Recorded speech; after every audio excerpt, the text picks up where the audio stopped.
Welcome students. देखिए आज हम क्लास 10th का मोस्ट इम्पॉर्टेंट लेसन है हाउ डू ऑर्गेनिज्म रिप्रोड्यूस की ऑर्गेनिज्म कैसे रिप्रोडक्शन करते हैं। चलिए स्टार्ट करते हैं। सबसे पहले रिप्रोडक्शन क्या होता है उसको देखिए।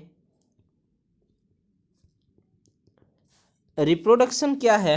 Reproduction the production of new generation of individual of the same species, यानी कि कोई भी एक प्रजाति अपने ही जैसी नई जनरेशन को प्रोड्यूस कर रही है। इट मीन्स वो क्या कर रही है? रिप्रोडक्शन। सेम स्पीसीज यानी कि अपने ही जैसी इंडिविजुअली न्यू जनरेशन को जो रिप्रोड्यूस कर रही है या जो प्रोड्यूस कर रही है उसको हम क्या कर रहे हैं? उसको हम कहते हैं रिप्रोडक्शन। अब ये रिप्रोडक्शन क्यों ज़रूरी है? रिप्रोडक्शन भी एक लाइफ प्रोसेस है जो लिविंग ऑर्गेनिज्म के लिए बहुत ज़रूरी है। अब ये ज़रूरी क्यों है? Because for the continuous of species, यानी कि एक कोई भी इंडिविजुअल स्पीस है उसको अगर अर्थ के ऊपर सर्वाइव करना है या उस पर बने रहना है, कंटिन्यू रहना है, तो क्या है? उसको रिप्रोडक्शन करना पड़ेगा। अदरवाइज रिप्रोडक्शन नहीं होगा तो क्या होगा? कभी ना कभी वो मर जाएगा और उससे वो स्पीस खत्म हो जाएगी। उसके बाद प्रोड्यूस वेरिएशंस। अगर रिप्रोडक्शन नहीं होगा तो वेरिएशंस नहीं होंगे। वेरिएशंस मीन्स उसमें कुछ बदलाव, जैसे एक जनरेशन से दूसरी जनरेशन में जाते हैं तो कुछ बदलाव आते हैं, उसमें कुछ नए करैक्टर्स ऐड होते हैं, वो वेरिएशंस है। वो कब होगा? जब रिप्रोडक्शन होगा। To balance the population, population को बैलेंस रखने के लिए भी रिप्रोडक्शन बहुत ज़रूरी है। अगर रिप्रोडक्शन नहीं होगा तो पॉपुलेशन अनबैलेंस हो जाएगी। तो ये सभी कुछ कारण है कि रिप्रोडक्शन ज़रूरी है। अब बात करें, एक यहाँ पे क्वेश्चन है, do organism create copy of them self.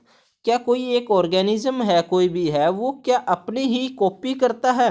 Create कर रहा है अपनी कॉपी। रिप्रोडक्शन का मतलब ही क्या है? यस, रिप्रोडक्शन का मतलब ही क्या है कि कोई भी ऑर्गेनिज्म वो अपनी ही कॉपी क्रिएट कर रहा है। मीन्स आपने देखा होगा कि डॉग जो है वो डॉग को ही रिप्रोड्यूस करता है और वो बिल्कुल एज इट इज उसके जैसा होता है। कैट कैट को करेगा, ह्यूमन ह्यूमन को करेगा। वो क्या है? उसकी कॉपी ही तो है, खुद की कॉपी तो कर रहा है। अब वो कैसे होती है उसको देखिए। ऑर्गेनिज्म लुक सिमिलर, बिल्कुल एक जैसे दिखाई देते हैं। बिकॉज क्या कारण है? क्योंकि उनका बॉडी डिजाइन सेम है। अब ये देखिए, if body design are similar, अगर उसका बॉडी डिजाइन सिमिलर है तो क्या है यहाँ पे? The blueprint of this design should be similar. तो सीधी सी बात है, उसका ब्लू डिजाइन भी, ब्लूप्रिंट भी क्या होगा? उसका सिमिलर होगा उसका, क्योंकि उसका स्ट्रक्चर, कोई भी आप प्रिंट निकालते हैं, कोई भी आप प्रिंट की कमांड देते हैं, किसी भी चीज़ की आप प्रिंट की कमांड दे रहे हैं तो सबसे पहले उसका ब्लूप्रिंट बनाया जाता है। ब्लूप्रिंट का मतलब उसके एक तरह से हम कह सकते हैं रो डिज़ाइन बनाया जाता है, एक कच्चा उसका डिज़ाइन बनाया जाता है, रफ डिज़ाइन बनाया जाता है। उसके बाद उसके ब्लूप्रिंट को देखते हुए उसके डिज़ाइन की फाइनल कमांड दी जाती है। तो इसी तरह ह्यूमन बीइंग में भी ऐसे ही होता है कि पहले उसका ब्लूप्रिंट तैयार होता है। ब्लूप्रिंट तैयार होने के बाद उसको रिप्रोड्यूस किया जाता है। तो उसका ब्लूप्रिंट क्या है? उसके जो ऑर्गेनिज्म उसको रिप्रोड्यूस कर रहा है उसके बिल्कुल सेम होगा, उसका सिमिलर होगा। उसके बाद उसको रिप्रोड्यूस कर दिया जाता है। तो जिसके कारण क्या है कि उसकी बॉडी डिज़ाइन भी क्या है? वो सेम हो जाता है। Through all of us have similar organs, सभी के सिमिलर ऑर्गन्स हैं। None of us is the same, सभी के सेम ऑर्गन है। जो दो आँखें हैं, नाक है, दो कान है, सब दो हाथ है, दो पैर, फिर भी वो एक जैसे नहीं हैं दिखने में। ये क्या कारण है? ये कारण है जैसे कि for example eye colour, blood type यानी कि ब्लड ग्रुप का। ये क्या कारण है? Due to the genetic difference, ये जेनेटिक डिफरेंस के कारण है, जेनेटिक वेरिएशंस के कारण है, यानी कि जीन्स के कारण ऐसा होता है। जीन्स के बारे में आगे हम पढ़ेंगे। जो हमारे पेरेंट्स से जो हमारे अंदर कैरेक्टर्स आए हैं, जो जीन्स के थ्रू आए हैं, उन जीन्स के कारण ही क्या है? ये जेनेटिक डिफरेंस आया है।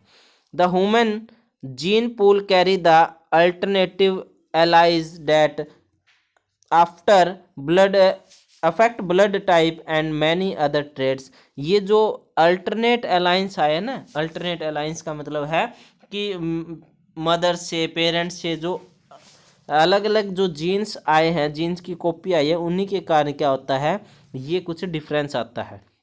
Other species has also have variations in their gene pool. और ये सिर्फ ह्यूमन बीइंग में नहीं, सभी स्पीशीज में ऐसा होता है कि उसमें कुछ ना कुछ जेनेटिक डिफरेंस होता है। एग्जाम्पल के लिए देखें तो through all human being belong to the species homo sapiens. Homo sapiens प्रजाति से बिलोंग करते हैं सभी। No two individual are exactly alike. कोई भी दो ऑर्गेनिज्म, दो ह्यूमन एक जैसे, बिल्कुल एक जैसे नहीं है। यहाँ तक कि इवन आइडेंटिकल ट्विंस यानी कि जुड़वा भी एक जैसे नहीं होते, उसमें भी स्लाइटली डिफरेंस होता है, बहुत बारीक, उसमें भी बहुत छोटा सा एक डिफरेंस जरूर होता है। और वो किसके कारण होता है? डीएनए के कारण, डाई ऑक्सी राइबोन्यूक्लिक एसिड के कारण। जिसके अंदर क्या होता है, डीएनए के अंदर क्या होता है, कुछ इंफॉर्मेशंस होती हैं किस चीज़ की, इनहेरिटेंस की, उसकी फीचर्स की, इनहेरिटेंस फीचर्स की होती है जो एक जनरेशन से दूसरी जनरेशन में ट्रांसमिट होती है, यानी कि वंश की कुछ जानकारियाँ होती है, वंशाणुगत हम कह सकते हैं।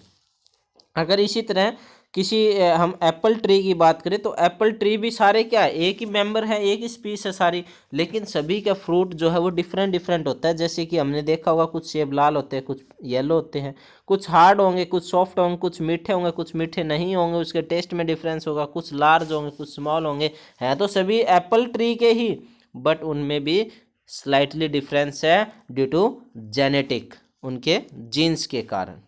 अब डीएनए क्या है देखिए, न्यूक्लियस ऑफ सेल, किसी भी हर सेल में एक न्यूक्लियस होता है और उस न्यूक्लियस के पास एक डीएनए होती है, which is the heredity material, जो कि एक वंशाणुगत पदार्थ है, हेरिडिटी मटेरियल है, जो क्या है, DNA copy is essential phenomena of reproduction through which the organism pass of their body features to the offspring.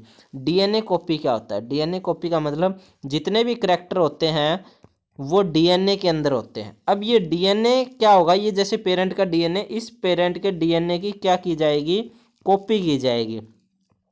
अब डीएनए यहाँ पे क्या हो गया, कॉपी हो गया। अब डीएनए कॉपी होने के बाद ये डीएनए एग्जैक्ट इसी की तरह, बिल्कुल एग्जैक्ट बिल्कुल इसकी तरह ही है, डीएनए कॉपी कर दी बिल्कुल सेम इसी तरह, और इस डीएनए को ट्रांसमिट कर दिया one generation to next generation, यानी कि ऑफस्प्रिंग के पास भेज दिया। अब इसमें जो करैक्टर्स होंगे वही करैक्टर इसके पास चले गए, ऐसे ये करैक्टर्स को ट्रांसमिट करता है। और ये ज़रूरी है क्योंकि अगर ऐसा नहीं होगा तो फिर क्या होगा, वो सिमिलर नहीं हो पाएगा, उसके करैक्टर सेम नहीं हो पाएंगे। हो सकता है अगर ऐसा नहीं होगा तो क्या होगा, डॉग जो है, डॉग क्या करता है, फॉर एग्जांपल डॉग भौंकता है, तो अगर ये कॉपी नहीं हुआ डीएनए और इसका जो ऑफस्प्रिंग होगा, हो सकता है वो भौंके ना, वो बिल्ली की तरह म्याऊं म्याऊं करे, तो ये क्या होगा, ये उसमें करैक्टर्स ट्रांसमिट नहीं हुए ना, तो ये क्या है, ये करैक्टर्स जो है, ये जो फीचर्स जो ट्रांसमिट होती है, ये क्या है, डीएनए कॉपी के थ्रू होगी।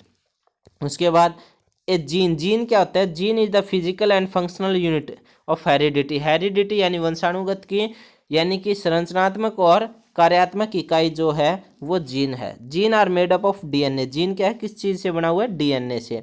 Every person had 2 copy of each gene. एक जीन की 2 कॉपी होती है, जो कहाँ से आती है, एक मेल से एक फीमेल से, यानी कि मदर और फादर दोनों से एक एक कॉपी आती है जीन की।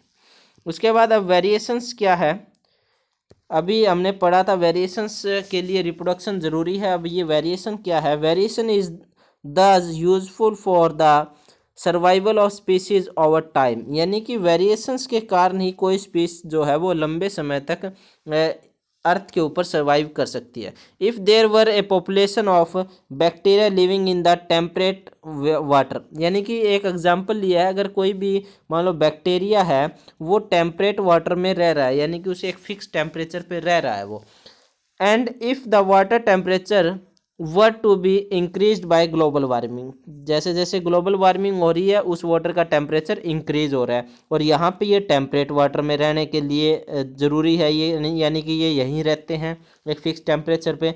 अब तो क्या होगा, मोस्ट ऑफ द बैक्टीरिया, जैसे टेम्परेचर बढ़ेगा बैक्टीरिया मरना शुरू हो जाएंगे, most of the bacteria would die, बहुत से यानी कि लगभग सारे बैक्टीरिया मर जाएंगे, but few variant resistant to heat would survive and grow further. कुछ ऐसे बैक्टीरिया जिंदा रह जाएंगे जिसमें क्या हुई थी, वेरिएशंस हुई थी, कुछ नए करैक्टर आए थे जिसके कारण वो उस हीट को सहन कर पा रहे हैं, सर्वाइव कर पा रहे हैं, जिसके कारण क्या होगी, ये बैक्टीरिया की जो स्पीस थी वो ख़त्म नहीं हुई। ये जो भी स्पीस थी उसके कुछ यहाँ पर सर्वाइव कर गए जिसके कारण ये स्पीस कंटिन्यू रह जाएगी। तो वेरिएशंस इसलिए ज़रूरी है। अदरवाइज अगर वेरिएशन नहीं होता तो सारे टेम्परेचर बढ़ने से सारे मर जाते, तो ये स्पीस यहाँ पे समाप्त हो जाती, एक्सटेंट स्पीस हो जाती। तो यहाँ पे इस स्पीस को बचाने के लिए क्या है, वेरिएशंस ज़रूरी है। अब रिप्रोडक्शन देखें तो reproduction, they are the two type of reproduction, first is asexual and second is sexual reproduction. एक सेक्सुअल और एसेक्सुअल दो रिप्रोडक्शन होते हैं इसमें। सबसे पहले हम पढ़ें एसेक्सुअल रिप्रोडक्शन का। एसेक्सुअल रिप्रोडक्शन क्या होगा, the production of new organism. अब नया ऑर्गेनिज्म प्रोड्यूस हो रहा है फ्रॉम ए सिंगल पेरेंट। इसमें क्या है, सिंगल पेरेंट होगा, without the involvement of sex cell. इसमें कोई भी सेक्स गैमेट या सेक्स सेल इन्वॉल्व नहीं होगा, इसमें सिंगल पेरेंट होगा। यानी कि कोई ऐसा ऑर्गेनिज्म जो अपने ही किसी बॉडी पार्ट से एक नया ऑर्गेनिज्म बना दे, without involvement of sex cell या फिर हम कहें गैमेट्स। इसमें मेल फीमेल का रोल नहीं होता। ये अलग अलग टाइप्स के होते हैं, जैसे कि fusion, fragmentation, regeneration, budding, spore formation, vegetative propagation और प्रोपोगेशन बाय टिश्यू कल्चर। ये कुछ टाइप्स हैं, उसको हम यहाँ डिटेल में पढ़ेंगे। सबसे पहले देखिए फ्यूजन। अब फ्यूजन क्या है, फ्यूजन एसेक्सुअल रिप्रोडक्शन का पार्ट है। In the process of fusion A unicellular organism split, एक यूनिसेलर, ये किस में होता है, यूनिसेलर में होगा। Unicellular organism split means divide हो जाएगा टू फॉर्म टू और मोर न्यू ऑर्गेनिज्म। यानी कि कोई भी एक ऑर्गेनिज्म है वो दो या दो से ज़्यादा पार्ट्स में डिवाइड हो जाएगा, तो उसको हम कहेंगे फ्यूजन। अब ये फ्यूजन दो तरह का होगा, एक बाइनरी फ्यूजन, एक मल्टी फ्यूजन। बाइनरी का मतलब बाई मतलब दो, यानी कि अगर कोई ऑर्गेनिज्म टू ऑर्गेनिजम्स में डिवाइड हो रहा है, इट मीन्स वो क्या हो रहा है, बाइनरी फ्यूजन कर रहा है। और अगर कोई ऑर्गेनिज्म जो है वो दो से ज़्यादा ऑर्गेनिज्म में डिवाइड हो रहा है, न्यू ऑर्गेनिजम्स में डिवाइड हो रहा है, तो इट मीन्स वो मल्टी फ्यूजन कर रहा है। तो सबसे पहले देखिए binary fusion. Binary fusion, in binary fusion the parent organism split to form two new organism. अभी बताया था बाइनरी मीन्स दो नए ऑर्गेनिज्म में अगर कोई डिवाइड हो रहा है, इट मीन्स वो बाइनरी फ्यूजन कर रहा है। इसके एग्जांपल कौन कौन से ऑर्गेनिजम्स ऐसे जो बाइनरी फ्यूजन करते हैं, जैसे एमीबा, पैरामीशियम, लेशमैनिया जो कि जिससे काला अजहर हो जाता है, बैक्टीरिया, ये सभी बाइनरी फ्यूजन करते हैं। यहाँ पे एक इसमें भी दिखाया हुआ है, देखिए कैसे। एक पेरेंट सेल है, वो क्या हुआ, सबसे पहले दो न्यूक्लियस इसमें डेवलप हुए, ये न्यूक्लियस डिवाइड हुए सबसे पहले, उसके बाद धीरे धीरे इनका साइटोप्लाज्म डिवाइड होना स्टार्ट हुआ, और उसके बाद क्या हो गए, two new daughter cells produce हो गए। यानी कि यहाँ पे क्या हो गया, बाइनरी फ्यूजन हुआ है। मल्टी फ्यूजन में क्या होता है, मल्टी फ्यूजन में, in multi fusion the parent organism split to form many new organism. इसमें बहुत से नए ऑर्गेनिजम्स बन जाएंगे, जैसे कि ये किस में होता है, प्लाज्मोडियम में। Plasmodium is carried by the female Anopheles mosquito. Female Anopheles mosquito जो है, जो कि मलेरिया फैलता है, जिसके कारण वो क्या करता है, प्लाज्मोडियम को कैरी करता है from one person to another, thereby spreading the malaria disease. जिसके कारण मलेरिया डिजीज बहुत तेज़ी से फैलता है, क्योंकि प्लाज्मोडियम क्या है, एक ही बारी में बहुत से मल्टी फ्यूजन कर देता है, जिसके कारण बहुत ज़्यादा संख्या इनकी बढ़ जाती है। जैसे कि इसमें क्या होगा, सबसे पहले ये क्या है, एक ऑर्गेनिज्म है, उसके बाद इसके अंदर क्या होगा, बहुत सी डॉटर सेल डेवलप होनी स्टार्ट हो जाएंगी। जैसे ये डॉटर सेल डेवलप हो जाएंगी तो इसकी जो आउटर लेयर है वो ब्रेक डाउन हो जाएगी, और जिसके कारण क्या है, ये सभी बाहर निकल जाएंगे, और बाहर निकल कर ये फैल जाएंगे मल्टी फ्यूजन में। उसके बाद है फ्रेगमेंटेशन। अब फ्रेगमेंटेशन का मतलब क्या है, देखिए फ्रेगमेंट का मतलब होता है छोटे छोटे पीसीज। तो हम पढ़ते हैं, it occurs in simple body multi cellular organism, यानी कि ये मल्टी सेलर ऑर्गेनिज्म में तो होता है, लेकिन ये simple body multi cellular organism में होता है। सिंपल बॉडी का मतलब जिसकी बॉडी में सिंपल फंक्शन हो। हमारी बॉडी, हम भी मल्टी सेलर है, लेकिन हमारी बॉडी क्या है, कॉम्प्लेक्स बॉडी स्ट्रक्चर। हमारा कैसे कॉम्प्लेक्स बॉडी स्ट्रक्चर है, उसका हर पार्ट अलग अलग फंक्शन करता है। इसमें क्या है, सिंपल बॉडी स्ट्रक्चर होता है। फ्रेगमेंटेशन में be define as the process of breaking up of parent animal into small parts on maturing. जब ये मैच्योर हो जाता है तो ये क्या है, छोटे छोटे टुकड़ों में डिवाइड हो जाएगा, फ्रेगमेंट्स बन जाएगी, each of which can grow into a new complete individual. ये फिर है धीरे धीरे एक से ये सभी पार्ट से क्या है, एक नया इंडिविजुअल ऑर्गेनिज्म बन जाएगा। ठीक है, क्योंकि ये मल्टी सेलर के साथ साथ सिंपल बॉडी स्ट्रक्चर है, इसका कॉम्प्लेक्स नहीं है। कॉम्प्लेक्स होता तो ये ऐसा नहीं होता। सिंपल का मतलब सभी सेम फंक्शन कर रहे हैं, सभी पार्ट इनके सेम फंक्शन कर रहे हैं पूरी बॉडी में। अलग अलग पार्ट के पास अलग अलग फंक्शन नहीं है। हमारी बॉडी में तो हर पार्ट के पास अलग अलग है। जैसे उंगली है, उंगली का फंक्शन अलग है, उंगली काट कर एक नया ऑर्गेनिज्म नहीं बन सकता। क्यों? क्योंकि उसमें सिर्फ वही टिश्यू है। इसी तरह अगर हम कहें हार्ट है, हार्ट के पास सिर्फ वही टिश्यू है, और टिश्यू नहीं है कि वो लीवर बना दे, वो हाथ बना दे, वो पैर बना दे, नहीं। लेकिन इसके पास सभी जगह सेम टिश्यू होने की वजह से, सिंपल बॉडी होने की वजह से ये किसी भी बॉडी पार्ट से एक नया ऑर्गेनिज्म बन जाता है। इसका एग्जाम्पल है प्लेनेरिया, हाइड्रा, स्पायरोगायरा, जो कि समुद्रों में होता है एल्गी की तरह। ये कुछ इसके एग्जाम्पल्स हैं। उसके बाद रीजनरेशन को देखिए। रीजनरेशन में be define as ability of an organism to grow its lost part. देखिए, देखने में अगर हम देखें तो हमें फ्रेगमेंटेशन जैसा ही दिख रहा है। फ्रेगमेंटेशन जैसा यानी कि पार्ट डिवाइड हुए और उनसे सभी से एक नया ऑर्गेनिज्म तैयार हो गया। बट उसमें क्या था, उसमें वो मैच्योर होने के बाद डिवाइड होता था। इसमें क्या कह रहा है, ability of the organism to grow its lost part. कोई भी पार्ट जब उसका लॉस्ट हो जाता है, उसको ग्रो करने की एबिलिटी है इसके अंदर। This method of asexual reproduction is found in protozoa, hydra, earthworm, starfish, planaria. इनके अंदर ये एबिलिटी होती है, जिसके कारण क्या है, ये ग्रो कर जाते हैं। जैसे कि आप देखें इस डायग्राम में, इसमें ये डॉटेड लाइन जो दिखा रखी है, ये लॉस्टेड पार्ट है, और ये फिर लॉस्टेड पार्ट क्या है, कंप्लीट हो रहा है। ये लॉस्टेड पार्ट है, ये डॉटेड लाइन जो है। ठीक है, रीजनरेशन यानी कि उसको रीजनरेट कर दिया, एबिलिटी है ये इसके पास। उसके बाद बर्डिंग क्या है, in budding a small part of the body of parent organism grow out. एक छोटा सा पार्ट जो है, जैसे यहाँ देखिए ये इसको बर्ड है, ये छोटा सा पार्ट यहाँ पे ग्रो होता है, जिसको हम क्या कह देते हैं, बर्ड कहेंगे। विच देन डिटैच, जो कि धीरे धीरे जैसे ये डिवेलप होगा तो ये क्या हो जाएगा, इससे डिटैच हो जाएगा। ये देखिए यहाँ डिटैच हो गया, थर्ड में detach and become a new organism, जिससे ये क्या है, एक नया ऑर्गेनिज्म तैयार हो जाएगा। ये किस में होता है, हाइड्रा, ईस्ट, इसमें ये इसके एग्जाम्पल्स हैं। उसके बाद है spore formation. Spore formation is a method of asexual reproduction which is found in non flowering plant. Spore formation asexual method है रिप्रोडक्शन का, लेकिन ये नॉन फ्लावरिंग प्लांट्स में होता है, जैसे कि फंगी, जिसको राइजोपस कह दे आप, या फिर बैक्टीरियाज में। In this method of reproduction the parent plants produce hundreds of tiny spores. ये क्या करते हैं, बहुत से 100-200 यानी कि हम कहें सैकड़ों की संख्या में क्या है, ये स्पोर्स बनाते हैं। इसके अंदर देखिए आप, छोटे छोटे आपको स्पोर्स दिखाई देंगे। Which can grow into a new plant, जो क्या है कि एक नया प्लांट बनाएंगे, सूटेबल कंडीशन, अगर उसको सूटेबल कंडीशन मिले तो। देखिए स्पायरोगैरा का एक एग्जांपल दे रखा है, यहाँ स्पोर्स है इसमें।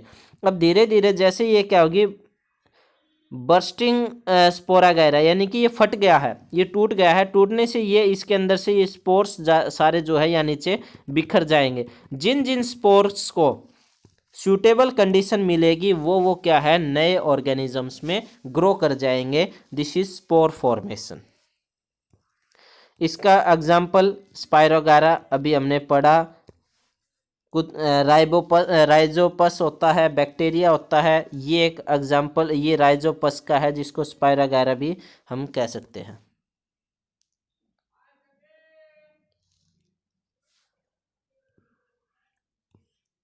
उसके बाद है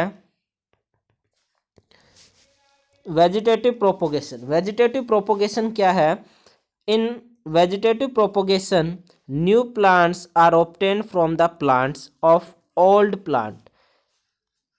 पुराने प्लांट से पुराने प्लांट का कोई भी पार्ट हो, चाहे वो स्टेम हो, रूट हो या लीव्स हो, उससे एक नया plant banana without the help of any reproductive organs, बिना किसी रिप्रोडक्टिव ऑर्गन्स की हेल्प से, उसको हम वेजिटेटिव प्रोपोगेशन कहेंगे। जैसे कि ग्रीन ग्रास है, घास को हम एक जगह से उखाड़ कर उसका थोड़ा सा हिस्सा लेकर हम दूसरी जगह लगाते हैं, वो लग जाता है।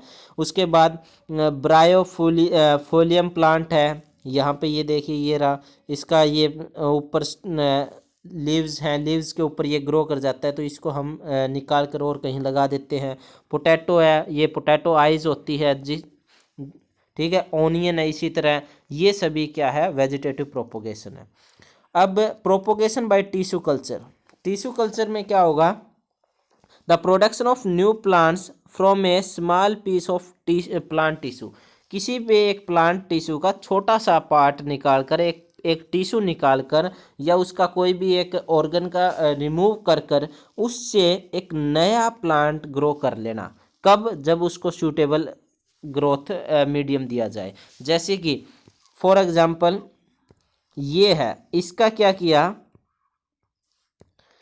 क्या किया, एक टिश्यू निकाला और इस टिश्यू को इसके अंदर रख दिया।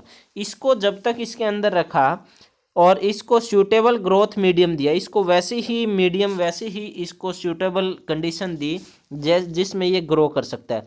धीरे धीरे क्या होगा? ये क्लोज बनाएगा, उसके बाद एम्ब्रो बनाएगा। एम्ब्रो बनाने के बाद क्या है? ये एक धीरे धीरे एक प्लांट बना देगा। इसको कहते हैं टिश्यू कल्चर, यानी कि किसी भी एक प्लांट का एक प्लांट टिश्यू लेकर उसको सूटेबल कंडीशन प्रोवाइड करवा कर क्या है? एक न्यू प्लांट ग्रो करना। This is tissue culture, propagation by tissue culture. अब ये जो टिश्यू कल्चर है, इसके एडवांटेजेस क्या है? Advantage of tissue culture, the production of exact copy of plant. ये इससे क्या होगा? बिल्कुल एग्जैक्ट कॉपी होगी, बिल्कुल सेम कॉपी होगी। क्विक प्रोडक्शन होगा, बहुत जल्दी हो जाएगा। मतलब कि एक टिश्यू से एक प्लांट बन रहा है, तो एक प्लांट से हम बहुत से प्लांट बना सकते हैं। क्विक और बहुत जल्दी होगा, क्योंकि सूटेबल कंडीशन हम उसको न्यूट्रिएंट्स उसको इतने ज़्यादा जल्दी देंगे कि वो जल्दी ग्रो करेगा। The production of multiple of plants in the absence of seed. अब ऐसे पौधे जिनके बीज नहीं होते, उनके भी क्या है? हम बहुत से प्लांट्स बना सकते हैं, बिना बीज के भी हम प्लांट बनाया जा सकता है इसमें। The regeneration of whole plant from plant cell that have been genetically modified. हम किसी प्लांट के जेनेटिकली मॉडिफाई कर सकते हैं, मतलब उस प्लांट में अगर कोई कमी है, फॉर एग्जांपल वो ग्रो जल्दी नहीं कर रहा है, या फिर उस पर फ्रूट नहीं लग रहे हैं, या उस पर फ्लावर्स नहीं आ रहे हैं, तो वो क्या है? हम उसमें भी क्या है? जेनेटिकली मॉडिफाई कर सकते हैं, उसमें कुछ बदलाव कर सकते हैं with the help of tissue culture. उसके बाद reduce chance of transmitting disease, यानी कि बीमारियों को भी कम किया जा सकता है। पेस्ट है, पैथोगन्स है, उनको भी कम किया जा सकता है, यानी कि यहाँ पर क्या है? बहुत ही कम चांस रह जाएगा। To clear particular plants of viral and other infections. यहाँ से हम क्या है? अगर उस प्लांट में कोई भी वायरल है या इन्फेक्शंस होता है उस प्लांट को, उसको भी हम ख़त्म कर सकते हैं, उसको से भी हम इसको बचा सकते हैं। ये एडवांटेजेस है इसके। अब आर्टिफिशियल प्रोपगेशन ऑफ प्लांट। अब वो तो नेचुरल थे, अब आर्टिफिशियल क्या है? The process of growing many plants from one plant by man made methods. इंसानों द्वारा बनाए गए मेथड से जिसको भी एक प्लांट से बहुत से प्लांट बनाने हैं, उसको हम कहते हैं आर्टिफिशियल प्रोपगेशन ऑफ प्लांट। ये बेसिकली 3 टाइप से होता है, कटिंग, लेइंग और ग्राफ्टिंग। अब कटिंग, लेइंग और ग्राफ्टिंग को देखिए। सबसे पहले cutting, A small part of the plant which remove by making cut with A sharp knife. यानी कि एक छोटा सा हिस्सा काट लिया, जैसे कि यहाँ पे इसमें दिखाई दे रहा है, हमने एक प्लांट का एक हिस्सा काट लिया है, एक पार्ट काट लिया है। A cutting may be a piece of stem, कोई भी हो सकती है, स्टेम हो सकती है, रूट होती है, लीफ होती है, कोई भी हो सकती है। उसको फिर हमने क्या किया, इसमें यहाँ पे लगा दिया, जिसकी वजह से एक नया पौधा बन गया है। जैसे ये हम किस में यूज़ करते हैं, रोज़, ग्रेप्स, शुगर केन, बनाना, कैक्टस, ये इनमें हम इसका यूज़ करते हैं कटिंग मेथड का। उसके बाद है लेइंग। लेइंग मेथड क्या है, लेइंग का मतलब होता है लेटना। In laying a shoot of plant, parent plant is bend until it can be covered by soil. इसको इस तरह से बैंड कर दिया जाता है, जैसे कि यहाँ पे इस फर्स्ट डायग्राम में दिखा रखा है, इसको बैंड कर दिया और उसके बाद क्या, इसको मिट्टी से कवर कर दिया है। The tip of the shoot remain above the ground, छोटा सा पार्ट क्या है इसका, ग्राउंड से ऊपर होगा, ये देखिए यहाँ पे है। उसके बाद new root and eventually a new plant will be grow, और धीरे धीरे क्या होगा इसकी, यहाँ पे देखें तो यहाँ पे क्या है, धीरे धीरे रूट्स ग्रो होनी स्टार्ट हो गई है इसकी, ये देखिए। और जिससे क्या होगा, फिर अगर हम क्या करेंगे, इसको यहाँ से काट देंगे तो भी क्या हो जाएगा, ये नया अलग से प्लांट हो जाएगा और ये अलग से प्लांट हो जाएगा। इसको हम कहते हैं लेइंग मेथड। ये घास लगाने के लिए इसका यूज किया जाता है, ग्रास में इसका यूज हो जाता है। उसके बाद है ग्राफ्टिंग। ग्राफ्टिंग में क्या होता है, grafting is a method in which the cut stems of two different plants, दो अलग अलग प्लांट्स के हम स्टेम्स लेंगे, one with root and other without root, एक तो रूट के साथ एक बिना रूट के साथ, are joined together in a such way the two stem join and grow a single plant, और दोनों को इस तरह से उनको जोड़ दिया जाएगा, जैसे कि ये हम यहाँ पे एक डायग्राम बनाए, एक ये विदाउट रूट लिया और एक मैं यहाँ क्या करूँ, मैंने विद रूट ले लिया।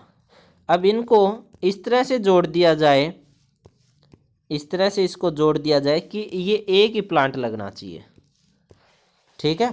तो क्या होगा, इस तरह से फिर इनको जोड़ दिया गया है। The cut stem of the plant with root, जो रूट के साथ उसको तो हम कहते हैं स्टॉक, यानी कि ये क्या है, स्टॉक है। And the cut stem of another plant without root, उसको क्या कहते हैं, सीजियन, सीजियन कहेंगे। और ये फिर धीरे धीरे क्या हो जाएगा, ग्रो करेंगे। ये किस में यूज़ किया जाता है, एप्पल में, पीच में, पियर में, ग्रेप्स में इनका यूज़ किया जाता है। अब advantage of artificial vegetative propagation के एडवांटेजेस क्या है, फर्स्ट है सेम कॉपी मिलेगी, एग्जैक्ट कॉपी मिलेगी प्लांट की, क्विक प्रोडक्शन होगी, मैच्योर प्लांट से बहुत तेजी तेजी बनाया जा सकता है, production of multiple of plants in the absence of seed, बिना बीज के ये हम ग्रो कर सकते हैं, जेनेटिकली मॉडिफाई कर सकते हैं, डिजीज़ को हम रिड्यूस कर सकते हैं, और इन्फेक्शन और वायरल्स को भी हम रोक सकते हैं। अब नेक्स्ट आगे हम पढ़ रहे हैं सेक्सुअल रिप्रोडक्शन। अब सेक्सुअल रिप्रोडक्शन क्या है, देखिए, इन sexual reproduction A male gamete fuse with a female gamete, एक मेल गैमेट जो है वो फीमेल गैमेट के साथ फ्यूज होता है, उसको हम क्या कहते हैं, सेक्सुअल रिप्रोडक्शन। यानी कि a male gamete fuse with a female gamete, यानी कि ये मेल और फीमेल गैमेट का मतलब है कि सेक्स सेल है ये, फ्यूज मीन्स जुड़ना, उनके साथ फर्टिलाइज करना। जब ये फ्यूज होकर एक न्यू सेल बनाएंगे, उस न्यू सेल को हम कहते हैं zygote. The zygote then grow and develop into a new organism, और धीरे धीरे ये जायगोट क्या है, एक नया ऑर्गेनिज्म बन जाएगा due the course of time, depend करता है कितने टाइम में उसको डेवलप और ग्रोथ वो हो रहा है, ठीक है। हर ऑर्गेनिज्म का, हर एनिमल्स का अलग अलग टाइम होता है डेवलपमेंट एंड ग्रोथ का, जायगोट का, ठीक है। तो ये क्या है, सेक्सुअल रिप्रोडक्शन, यानी कि इसमें हम कह सकते हैं इसमें mail and female gamete involve हैं, इसमें दो पेरेंट्स हैं, इसमें दो पेरेंट्स हैं। एसेक्सुअल में क्या था, सिंगल पेरेंट था, यहाँ पे दो पेरेंट्स है, और यहाँ पे सेक्स सेल यानी कि मेल गैमेट और फीमेल गैमेट इन्वॉल्व है। अब सेक्सुअल रिप्रोडक्शन इन प्लांट, देखिए प्लांट में सिर्फ एसेक्सुअल रिप्रोडक्शन नहीं होता, ऐसे भी प्लांट्स होते हैं जिसमें सेक्सुअल रिप्रोडक्शन होता है, ठीक है। देखिए the plant in which sexual organ, जिनके पास, जो प्लांट्स के पास सेक्सुअल ऑर्गन होता है, carry within the flower, जो कहाँ होता है, फ्लावर के अंदर, and the seed are enclose in a fruit, और जिन फ्रूट्स के अंदर बीज होते हैं वो सेक्सुअल रिप्रोडक्शन ही करते हैं, जिन सीड्स के अंदर बीज होते हैं, और उनको हम कहते हैं angiosperm. Angiosperm are commonly known as the flowering plant, यानी कि हम इसको आम भाषा में फूलों वाले पौधे कह सकते हैं। The sex organ of the plant are in its flower, जो भी सेक्स ऑर्गन्स होता है वो कहाँ होता है, फ्लावर के अंदर होता है। अब यहाँ पे अगर हम देखें, इसमें देखिए, इसमें जो है ये जो पार्ट है, ये वाला पार्ट स्टेमन जिसको कहें, ये मेल पार्ट है, यानी कि हम कह सकते हैं ये जो है, ये चीज़ें यहाँ आपको दिखाई दे रही है, ये मेल पार्ट है, ठीक है, ये मेल पार्ट है। अच्छा, अब फीमेल पार्ट कौन सा है, फीमेल पार्ट है ये वाला, ये जो है ये फीमेल पार्ट है, ठीक है, जिसको हम कह सकते हैं पिस्टिल जो है फीमेल पार्ट है, यानी कि इसमें मेल और फीमेल दोनों है। इट मीन्स ये क्या है, सेक्सुअल रिप्रोडक्शन कर रहा है। सबसे पहले देखिए रिसेप्टल्स, रिसेप्टल्स यहाँ पे है, ये देखिए ये रिसेप्टल्स है, ये जो होता है the base of the flower, ये क्या है, प्लांट का, इस फ्लावर का बेस है, which all parts of the flower are attached is called, यानी कि इसी से क्या है, इसी से तो सारा फ्लावर अटैच है, इसको हम रिसेप्टल्स कहते हैं। उसके बाद सेपल्स, ये देखिए ये सेपल्स है, ये दो पत्ते आपको दिखाई दे रहे होंगे सभी फ्लावर्स में, ये बेसिकली ग्रीन कलर के ही होते हैं। Leaf like structure attach to the outer of side of the flower, ये क्या करते हैं, ये इस पूरे फ्लावर को ऐसे पकड़ के रखते हैं ताकि ये गिरे ना। All sepals taken together are called calyx, इस सभी सेपल्स को इकट्ठा कर दिया जाए तो उसको हम कैलैक्स कह देते हैं। उसके बाद petal, petal is a coloured part of the flower that give its unique shape, ये कलर पार्ट है, यहाँ पे देखिए ये पेटल है, ये कलरफुल पार्ट जो होता है ना फ्लावर का, जी अलग अलग कलर के जो दिखाई देते हैं वो पेटल्स के कारण ही है, कोई हरा है, कोई पिंक है, कोई रेड है, कोई येलो है, वो अलग अलग कलर जो है वो पेटल के कारण है। Petal are often brightly colour to attract insects, ये इतने कलरफुल क्यों होते हैं, क्योंकि ये इंसेक्ट्स को अपनी तरफ अट्रैक्ट करते हैं, जैसे बर्ड्स हैं, इंसेक्ट्स हैं, बीज हैं, अदर एनिमल्स को अपनी तरफ अट्रैक्ट करते हैं। It protect the reproduction organ of the flower, ये रिप्रोडक्शन पार्ट की, जो फ्लावर के अंदर रिप्रोडक्शन ऑर्गन है उनकी भी प्रोटेक्शन का काम करते हैं। All the petals taken together Corolla, सभी पेटल्स इकट्ठे, अगर हम कॉमन नेम कहें सभी पेटल्स का तो हम उसको कोरोला कह सकते हैं। उसके बाद स्टेमन, स्टेमन क्या है, आपने फ्लोर में ये ऐसा देखा होगा, ये स्टेमन है पूरा अगर टोटल, और स्टेमन के अंदर दो चीज़ें हैं, एक एंथर है, एक फिलामेंट है। स्टेमन is a male reproductive organ, ये क्या एक मेल रिप्रोडक्टिव ऑर्गन है। स्टेमन प्रोड्यूस पोलन ग्रेन, सेमन, इसके स्टेमन के पास क्या होता है, पोलन ग्रेन होते हैं, इसके अंदर पोलन ग्रेन होता है, एंथर के अंदर, एंथर के अंदर क्या होता है, पोलन ग्रेन होता है। यहाँ आप देखें इसके अंदर ये पोलन ग्रेन है, ये पोलन सैक है, पोलन सैक के अंदर पोलन ग्रेन है। स्टेमन is made up of two parts हैं, फिलामेंट्स एंड एंथर। फिलामेंट्स क्या है, filament is a long narrow part of the स्टेमन, ये एक लंबी धागे की तरह एक पार्ट है जिसको हम फिलामेंट कहें। डेट सपोर्ट द एंथर, जो क्या है, एंथर को सपोर्ट कर रहा है। It connect the anther to the rest of the flower, जो ये एंथर को फ्लावर के साथ जोड़ के रखता है। अगर हम यहाँ बात करें तो ये देखिए ये रहा, ये जोड़ के रखता है, ठीक है। उसके बाद है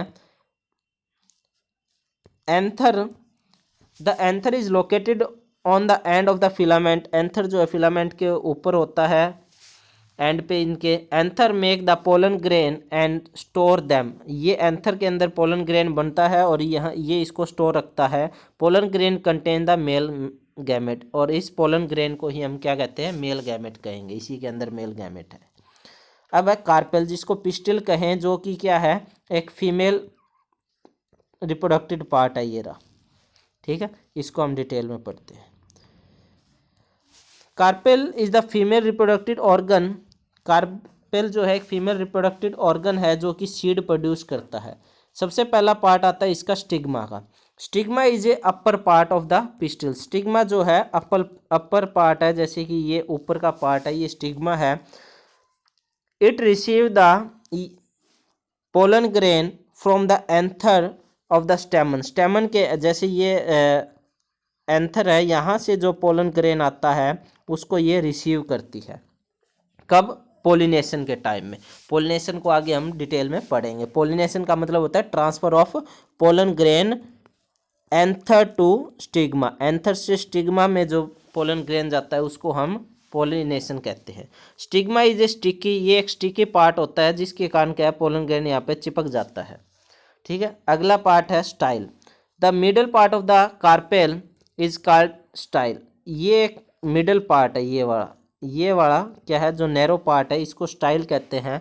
style is a tube which connected stigma to the ovary, जो ये ओवेरी है ये स्टिग्मा है, ये स्टाइल क्या करती है, इन दोनों को कनेक्शन का काम करती है, एक ट्यूब है ये। उसके बाद है ovary. Ovary the swollen part of the bottom, ये जो सूजा हुआ या फूला हुआ पार्ट है ये क्या है, ओवेरी है। ठीक है, ओवेरी मेक्स ओव्यूल्स, ओवेरी क्या है, ओव्यूल्स बनाती है and store them, ovules means female gamete, ovules contain a female gamete of the plant, female gamete is called ovum और एग, इसको ओव्यूम या एग कहेंगे। ओव्यूल्स के अंदर ही क्या होता है, फीमेल गैमेट्स होगा। पोलन ट्यूब क्या है, पोलन ट्यूब ये वाली पोलन ट्यूब है, ये पोलन ट्यूब है, ये वाली पोलन ट्यूब है, ये जो आ रही है ये पोलन ट्यूब है। The pollen tube is a part of pistil, ये एक पिस्टिल का पार्ट है, that is located inside the style, जो स्टाइल के अंदर है। It enabled the pollen grain to go from stigma through the style to the ovary, ये क्या करता है, यहाँ पे जो पोलन ग्रेन है स्टिग्मा के ऊपर उसको पोलन ट्यूब से होते हुए ये कहाँ पे लेके आता है, ओवेरी में लेके आता है, ताकि यहाँ पे फर्टिलाइजेशन हो सके। आगे देखिए अब पोलिनेशन क्या होता है। पोलिनेशन का मतलब है transfer of pollen grain from the anther of the stamen to the stigma of a carpel, यानी कि ये देखिए यहाँ से स्टिग्मा से, एंथर से स्टिग्मा, ये एंथर है, स्टिग्मा तक जो पोलन ग्रेन ट्रांसफर होता है उसको हम क्या कहते हैं, पोलिनेशन कहते हैं। पोलिनेशन इज डन बाय, अब पोलिनेशन कैसे होगा, या तो इंसेक्ट की हेल्प से या बर्ड की हेल्प से, एयर वाटर इनकी हेल्प से ये क्या है, पोलिनेशन होता है। Pollination can over into two ways, दो तरह से पोलिनेशन हो सकता है, एक तो सेल्फ पोलिनेशन और एक क्रॉस पोलिनेशन। अब ये इनकी हेल्प से कैसे होता है, देखिए जैसे कि फॉर एग्जांपल कोई इंसेक्ट आया और वहाँ यहाँ बैठा और यहाँ से पोलन ग्रेन को अपने उठाया उसने और उड़ गया, तो हो सकता है वो जब उड़ रहा है, इंसेक्ट है, बर्ड है, तो वो क्या है, रास्ते में पोलन ग्रेन गिर जाए जिसकी वजह से ये किसी स्टिग्मा के ऊपर गिर जाए। ठीक है, जिसमें क्या होगा, पोलिनेशन हो गया, ट्रांसफर हो गया ना। हवा से उड़ के चला जाए, पानी में बहकर चला जाए, या किसी ह्यूमन एक्टिविटी के कारण भी ऐसा हो सकता है। ये दो तरह के होते हैं, एक सेल्फ पोलिनेशन और एक क्रॉस पोलिनेशन। सेल्फ पोलिनेशन देखिए क्या है, then the pollen grain from the anther of the flower are transfer to the stigma of the same flower, यानी कि एक उसी फ्लावर में या उसी प्लांट के किसी दूसरे फ्लावर में जब पोलन ग्रेन का ट्रांसफर होता है तो वो सेल्फ पोलिनेशन होता है। मीन्स अगर आप यहाँ देखें कि या तो इसमें, आप पहले इसमें देखिए, ये सेल्फ पोलिनेशन है, इसमें क्या हो रहा है कि इसी का एंथर है और इसी का स्टिग्मा है ए में। अब बी वाले में देखें, बी वाले में क्या है कि इसका तो एंथर है और इसका स्टिग्मा है, बट दोनों प्लांट सेम है। इट मीन्स यहाँ पे सेल्फ पोलिनेशन हो रहा है। वही कह रहा है ना कि transfer to the stigma of the same flower, या तो सेम फ्लावर हो ए वाला, और या फिर another flower of the same plant यानी कि बी वाला, ये क्या है, सेल्फ पोलिनेशन है। अब क्रॉस पोलिनेशन देखिए, क्रॉस पोलिनेशन को समझते हैं, जो सी वाला है वो क्रॉस पोलिनेशन है। देखिए cross pollination when the pollen grain from the anther of the flower of one plant and transfer to the stigma of the flower and another plant, यानी कि ये इस प्लांट से ये पोलन ग्रेन दूसरे plant पे चला गया है। इट मीन्स ये क्या हो गया, क्रॉस पोलिनेशन। ठीक है, अच्छा अब इनका थोड़ा सा डिफरेंस देख लेते हैं सेल्फ और क्रॉस में। Self pollination the transfer of grain from the another of the anther of the stigma anther of the stamen to the stigma of the same plant, यानी कि ये क्या कह रहा है, पोलन ग्रेन का ट्रांसफर होना किसके, एंथर से स्टिग्मा में, सेम फ्लावर में या सेम प्लांट में, ये सेल्फ पोलिनेशन। क्रॉस पोलिनेशन का मतलब है pollen grain, transfer of pollen grain from anther to the stigma of different flower या डिफरेंट प्लांट, यानी कि हम डिफरेंट प्लांट के फ्लावर में जब ट्रांसफर होता है उसको हम क्या कहते हैं, cross pollination. The process can take place either in the same flower और another flower of the same plant, यानी कि वो उसी फ्लावर में हो सकता है या उसी प्लांट के किसी दूसरे फ्लावर में। इसमें क्या होगा, इसमें the process can take place between two flower of different plants, अलग अलग प्लांट्स के अलग अलग फ्लावर्स में होगा। It occurs in the flower which can be genetically same, ये उन्हीं में होगा जिनके जेनेटिकली सेम होगा, यानी कि जब सेम फ्लावर है तो जेनेटिकली भी सेम होगा, और सेम ही प्लांट का फ्लावर है तो भी जेनेटिकली सेम होगा, लेकिन इसमें जेनेटिकली डिफरेंट हो जाता है, ठीक है, क्योंकि एक प्लांट में दूसरे प्लांट में अलग अलग कैरेक्टर्स होंगे तो जेनेटिकली अलग अलग होंगे। Self pollination decrease genetic variations, अब इसमें क्या आता है, जेनेटिक वेरिएशंस आएंगे नहीं क्योंकि जेनेटिकली सेम है, नए करैक्टर्स तो आए नहीं, लेकिन इसमें जेनेटिकली वेरिएशंस आएंगे, क्योंकि हो सकता है ये वाला प्लांट जो है ए और ये वाला जो बी, इनके करैक्टर्स अलग अलग हों, तो इनसे जो नया बीज बनेगा, नया सीड बनेगा, उसमें कुछ नए करैक्टर्स ऐड होंगे, इसलिए यहाँ पे जेनेटिकली वेरिएशंस आते हैं। उसके बाद loss of pollen grain is less loss होता है, पोलन ग्रेन का कोई खास लॉस नहीं होता है, यहाँ पे लॉस ऑफ पोलन ग्रेन ज़्यादा हो सकते हैं। देखिए इस डायग्राम में अगर हम देखें तो यहाँ से यहाँ पोलन ग्रेन तो गिरेगा तो कोई लॉस नहीं है, कोई चांस नहीं है कि नीचे गिरेगा, बहुत कम चांस है। बट जब एक प्लांट से दूसरे प्लांट में जाएगा पोलन ग्रेन किसी के थ्रू, हवा से, वाटर से, इंसेक्ट से, बर्ड से, तो बहुत कम चांस है कि इसके ऊपर गिरेगा, ज़्यादा चांस क्या होते हैं कि नीचे गिर जाए, ठीक है, तो यहाँ पे loss of pollen grain chance ज़्यादा होगा। उसके बाद in self pollination both stigma and anther mature at same time, दोनों क्या होंगे, सेम टाइम में मैच्योर होंगे, बट इसमें ऐसा नहीं होता, इसमें मैच्योर हो सकता है ये प्लांट का एंथर पहले मैच्योर हो गया और इसका स्टिग्मा अभी तक मैच्योर होया ही ना, और इसका पोलन ग्रेन इस पर गिर गया हो, तो यानी कि सेम टाइम पे मैच्योर नहीं हो सकते ये, ठीक है, ये इनके डिफरेंस है। आगे देखिए और भी हैं इसके डिफरेंस कुछ। Transfer few number of pollen grain, इसमें बहुत ही कम पोलन ग्रेन ट्रांसफर होते हैं, इसमें large number of pollen grain transfer हो सकते हैं। No need of pollinators to transfer the pollen grain, इसमें पोलिनेटर्स की कोई ज़रूरत नहीं, पोलिनेटर्स का मतलब इंसेक्ट्स, बर्ड्स, ऐसे पोलिनेटर्स की कोई ज़रूरत नहीं है, वो अपने आप जब मैच्योर हो जाते हैं तो वो उसके ऊपर गिर जाएगा। इसमें पोलिनेटर्स की ज़रूरी है, यानी कि एक जगह से दूसरी जगह लेके जाना है तो ज़रूरी है। ये क्या है, directly transfer on to stigma of the flower, ये डायरेक्टली ट्रांसफ़र हो जाते हैं, जब मैच्योर हो जाएंगे अपने आप गिर जाएंगे, लेकिन इनको ट्रांसफ़र करने के लिए हेल्प की ज़रूरत है, जैसे insect, wind, water, animals, birds, इनकी ज़रूरत है। नेक्स्ट देखिए फर्टिलाइजेशन। अब फर्टिलाइजेशन क्या होता है, after a pollen grain fall on the stigma, जब पोलन ग्रेन स्टिग्मा के ऊपर गिर गया, अब नेक्स्ट स्टेप क्या है, पोलिनेशन तो हो गया, अब नेक्स्ट स्टेप क्या है, the next step in fertilisation, अब नेक्स्ट स्टेप क्या है, फर्टिलाइजेशन।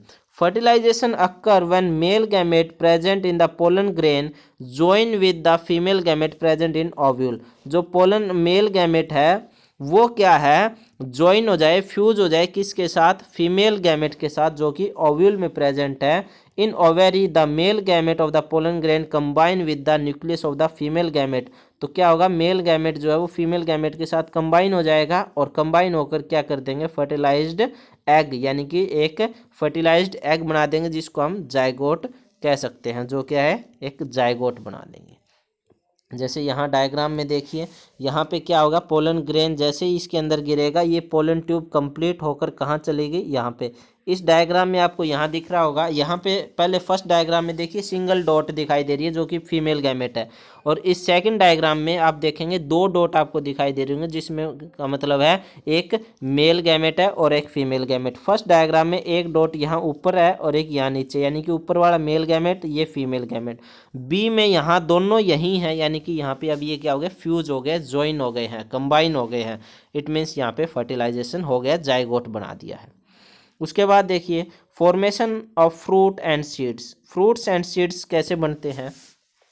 द फर्टिलाइज्ड एग जो जाइगोट है divides several times to a form a embryo. बहुत ये आगे डेवलप होता है, डेवलप होने के बाद ये एम्ब्रॉय बनता है, ठीक है, विद इन द ओव्यूल, जो ओव्यूल के अंदर एम्ब्रॉय बनता है। The ovule develop a tough coated around it. जो ओव्यूल है वो क्या है, अपने चारों तरफ एक टफ कोटिंग बना लेती है, एक टफ लेयर बना लेती है, जिससे क्या है उसकी जो एम्ब्रॉय है, जो जाइगोट है, उसकी प्रोटेक्शन की जा सके। एंड इज जन ग्रेजुअली कन्वर्ट इनटू सीड्स, और ये क्या है बाद में किस में कन्वर्ट हो जाती है, सीड में। The ovary of the flower develop and become a fruit, और जो ओवेरी है वो किस में कन्वर्ट हो जाएगी, फ्रूट में।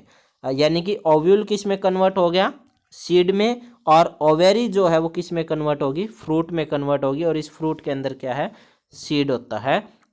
A fruit protect the seed, a seed is the reproductive unit of plant. जो बीज है वो ही क्या है, प्लांट के रिप्रोडक्टिव यूनिट है, यानी कि यहीं से प्लांट रिप्रोड्यूस होता है। यहाँ पे इसमें देखिए हम, यहाँ पे देखिए ये ओवेरी है, ओवेरी है, ओवेरी क्या बन गई, फ्रूट बन गई, और इसके अंदर ओव्यूल है, ये ओव्यूल है, ये क्या बन गया, सीड बन गया।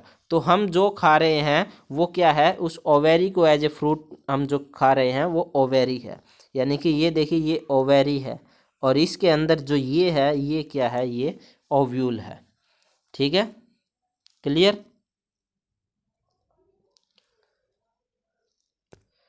उसके बाद देखिए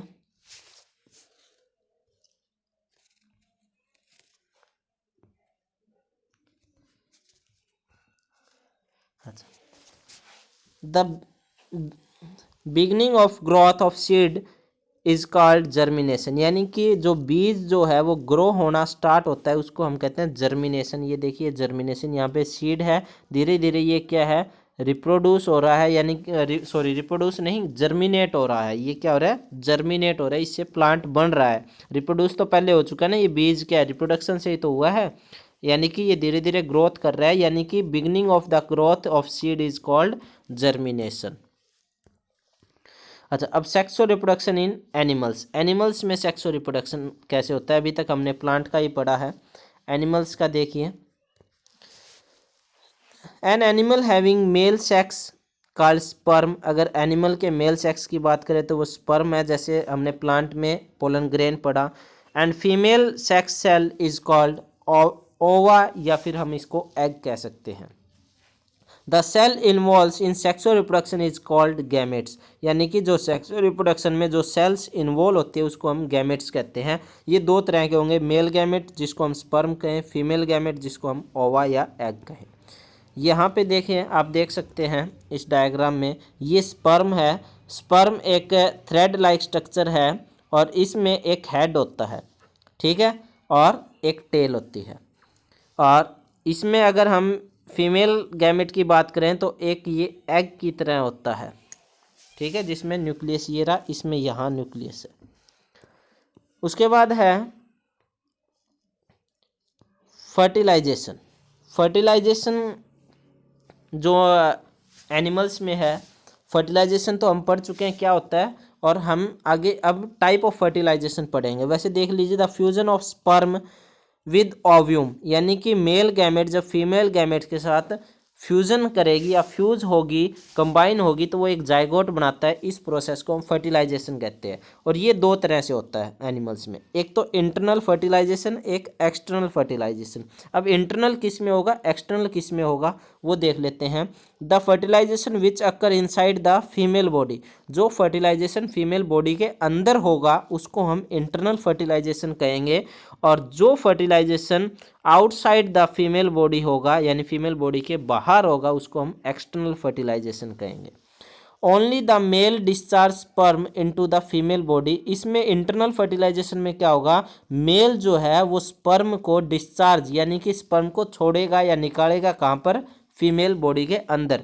और यहाँ पर एक्सटर्नल में क्या होगा, दोनों के दोनों क्या है, डिस्चार्ज यानी कि गैमेट्स को डिस्चार्ज क्या करेंगे, आउटसाइड द बॉडी, यानी कि मेल भी और फीमेल भी आउटसाइड द बॉडी करेंगे।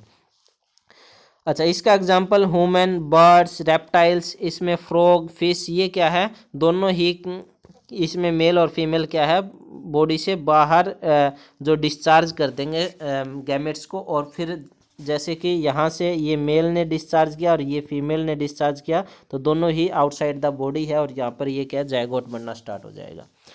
During sexual reproduction is called fertilisation, the zygote grow and develop to form a new baby. Fertilisation होगा तो जायगोट बनेगा, जायगोट क्या करेगा, और एक नया बेबी डेवलप करेगा। The unborn baby in the foetus in the early stage of the develop is called एम्ब्रॉय, यानी कि जब अनबॉर्न बेबी है वो धीरे धीरे जायगोट से डेवलप होगा, डेवलप होने के बाद वो किस में कन्वर्ट हो जाएगा, एम्ब्रॉय में। And the later stage when the all body parts are well, जब पूरे बॉडी पार्ट्स, अब यहाँ पे क्या है, एम्ब्रॉय में देखिए जायगोट क्या है, जायगोट है फर्स्ट स्टेज जिसमें सिर्फ क्या हुआ है, फ्यूज हुआ है मेल गैमेट फीमेल गैमेट से, फिर धीरे धीरे वो डेवलप हो रहा है तो वो एम्ब्रॉय हो गया है। और जब उस बेबी के पूरे बॉडी पार्ट्स बन चुके हैं तो उसको हम क्या कह देते हैं, उसको हम फ्यूटस कह देते हैं, उसको हम क्या कहेंगे, फ्यूटस कहेंगे।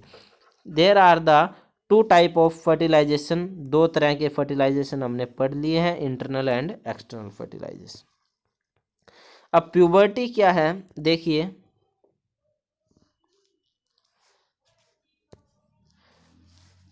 puberty is the time in life when a boy or girl becomes sexual mature, यानी कि प्यूबर्टी वो टाइम है जब बॉय और गर्ल जो है वो सेक्सुअल मैच्योर हो जाते हैं। It is the process that, ये एक प्रोसेस है, that usually happen when the age of 10 to 14 for girls and 12 to 16 for boys, यानी कि गर्ल्स में ये 10 से 14 साल में ये टाइम पीरियड आता है, और बॉयज़ में ये 12 से 16 साल में। इट क्यूज फिजिकली चेंज, इस टाइम क्या होता है, कुछ फिजिकली चेंज होता है, जिसके कारण क्या है, बॉयज़ एंड गर्ल्स को हम डिफ्रेंशिएट कर सकते हैं, उसको अलग अलग हम डिफ्रेंशिएट कर सकते हैं कि कुछ उसमें फिजिकली चेंज होते हैं। ठीक है, इन गर्ल्स की बात करें कि प्यूबर्टी के टाइम क्या चेंज आएंगे। The first sign of the puberty is usually breast develop, धीरे धीरे क्या होगा, उसमें ब्रेस्ट डेवलपमेंट होगी। अगर ब्रेस्ट डेवलपमेंट हो रही है इट मीन्स उसमें फर्स्ट साइन है ये किसका, प्यूबर्टी का। मेमरी ग्लैंड जिसको कहें वो डेवलप होने स्टार्ट हो जाएगी। Then hair grow in the public area or armpit, यानी public area means around the sex organs क्या है, हेयर ग्रो होंगे। उसके बाद मैस्चुरेशन यानी कि पीरियड्स का स्टार्ट हो जाना, ये भी क्या है, प्यूबर्टी के ही साइन है। सेक्सुअल ग्लैंड, जैसे कि सेक्सुअल ग्लैंड कौन से, जो हम कह सकते हैं सेक्सुअल ऑर्गन जो हैं उसके वहाँ जो सेक्सुअल ग्लैंड है जो क्या काम करते हैं, सेक्स हार्मोन सिक्रेट करना स्टार्ट कर देंगे। सेक्स हार्मोन कौन से हैं, जैसे कि एस्ट्रोजोन और प्रोगेस्टेरोन, ये हार्मोन सिक्रेट होना स्टार्ट हो जाएगा। ठीक है, ये डेवलप हो जाती है, सेक्सुअल ग्लैंड डेवलप हो जाती है। बॉयज़ में अगर हम देखें, बॉयज़ में क्या बदलाव आते हैं, puberty usually begin with the testicles and penis getting bigger, यानी कि टेस्टिस जो है वो क्या है, सेक्स ग्लैंड है, ये डेवलप हो जाएगी, और पेनिस जो है वो उसका साइज डेवलप होना स्टार्ट हो जाएगा।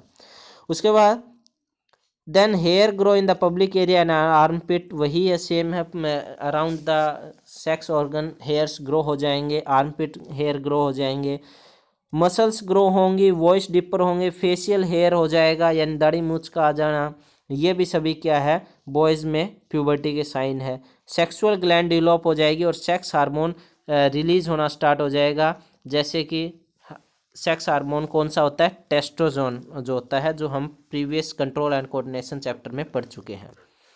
अच्छा, अब मेल रिप्रोडक्टिव ऑर्गन या सिस्टम की बात करें तो देखिए, the human male reproductive system consist of the following organs. इसमें कौन कौन से ऑर्गन मेन है? टेस्टिस, स्क्रोटम, एपिडाइमिक, वास defence, seminal vesicle, prostate gland, Cowper's gland and penis. ये कुछ इसके ऑर्गन्स हैं। अब ये कैसे फंक्शन करता है? देखिए, टेस्टिस का क्या है? Testis are the primary sex organ. Primary sex organ है ये testis. Testis are the ovule shape organ. ये ओव्यूल शेप का है। The function of the testis is to make the male sex cell. ये इसका मेन फंक्शन क्या है? Mail sex cell को बनाता है, जो क्या है? Sperm. And also to make the male sex hormone. ये मेल सेक्स हार्मोन को भी बनाता है, जिसका नाम है टेस्टोस्टेरोन। ये अगर मैं बात करूँ, ये दिस इज टेस्टिस। ठीक है, ये पेयर में होता है। टेस्टिस क्या है? वन पेयर होंगे, यानी कि 2 टेस्टिस होंगे। उसके बाद scrotum. Scrotum this is a small muscular pouch and hollow below the penis. ये क्या है? एक मस्कुलर पाउच है, जो है पेनिस के नीचे होता है। It consist the testis, it contains the testis. इसके अंदर क्या होते हैं? टेस्टिस होते हैं, as well as many nerve and blood vessels. और इसी के साथ साथ बहुत से नर्व और बहुत से ब्लड वेसल्स होते हैं। अगर मैं यहाँ आपको डायग्राम में शो करूँ, ये क्या है? ये पाउच जो है स्क्रोटम है, जिसके अंदर क्या है? टेस्टिस होता है। अच्छा, उसके बाद है the scrotum act as a climate control system. ये क्या है? एक क्लाइमेट कंट्रोल सिस्टम की तरह काम करता है। ये क्लाइमेट कंट्रोल सिस्टम कैसे काम करता है? For normal sperm develop. अगर नॉर्मल स्पर्म डेवलप की बात करें तो the testis must be at a temperature slightly cooler about 3 degree Celsius than the body temperature. अगर स्पर्म डेवलप करना है, स्पर्म रिलीज करना है, तो क्या है कि टेस्टिस को हमारी बॉडी टेम्परेचर से अप्रोक्सीमेटली 3 डिग्री सेल्सियस कम टेम्परेचर की ज़रूरत है। जो क्या करता है, ये स्क्रोटम क्या करता है? जब हमारा बॉडी टेम्परेचर लो होता है, और तो क्या करता है? ये बॉडी टेम्परेचर नॉर्मल कितना होता है? 37 डिग्री सेल्सियस। ये क्या करता है? बॉडी टेम्परेचर को कैसे रेगुलेट करता है? क्लाइमेट कंट्रोल सिस्टम में कैसे काम करता है? जब इसको टेम्परेचर ज़्यादा करना होता है, मीन्स टेम्परेचर इसको, जो बॉडी टेम्परेचर से 3 डिग्री सेल्सियस कम, यानी कि ये अप्रोक्सीमेटली 34 डिग्री सेल्सियस पे ये काम करता है। अगर फॉर एग्जांपल टेम्परेचर 35 है, टेम्परेचर ज़्यादा, तो ये क्या करेगा? बॉडी टेम्परेचर ज़्यादा है तो ये क्या करेगा? बॉडी से दूर हो जाएगा, यानी कि ये इसका जो पाउच है ना, मस्कुलर पाउच, ये अपने साइज़ को बढ़ा लेगा, जिसके लूज़ हो जाएगा ये, जिसके कारण टेस्टिस इससे दूर हो जाएंगे बॉडी से। और अगर बॉडी का टेम्परेचर लो है तो ये क्या हो जाएगा? बॉडी के नज़दीक चला जाएगा, यानी कि ये कॉन्ट्रैक्ट हो जाएगा, ये मसल्स कॉन्ट्रैक्ट हो जाएंगे, जिसके कारण क्या है? ये बॉडी के नज़दीक चले जाएंगे। स्पेशल मसल्स होती है इसके अंदर, जो क्या करते हैं? कॉन्ट्रैक्ट और रिलैक्स का काम करती है। Moving the testis closer to the body for warmer. अगर इसको टेम्परेचर ज़्यादा चाहिए, मतलब इसको गर्म होना है, तो क्या है? ये नज़दीक चला जाएगा। और अगर इसको ठंडा होना है तो ये क्या होगा? बॉडी से मतलब दूर चला जाएगा। ठीक है, यानी कि इस तरह से ये क्लाइमेट कंट्रोल सिस्टम काम करता है। उसके बाद है epidermis. Epidermis, the sperm formed in the testis come out and go into the coil called epidermis. जब टेस्टिस स्पर्म बना देता है तो उस स्पर्म को ये कहाँ भेज देता है? एपिडेमिस के पास। The sperm get store temporary. यहाँ पे टेम्परेरी स्टोर होता है during sex arousal contraction force the sperm into the vas deferens. तो ये है, ये कहाँ चला जाता है? वेस्ट डिफेंस के पास चला जाता है। देखिए यहाँ डायग्राम में ये जो कोयल आपको यहाँ दिखाई दे रही है, ये एपिडेमिस है, यहाँ स्टोर होता है। उसके बाद ये जब ड्यूरिंग सेक्स कहाँ चला जाता है? वेस्ट डिफेंस में चला जाता है। ये ट्यूब है वेस्ट डिफेंस। ठीक है, अब वेस्ट डिफेंस को पढ़ लेते हैं।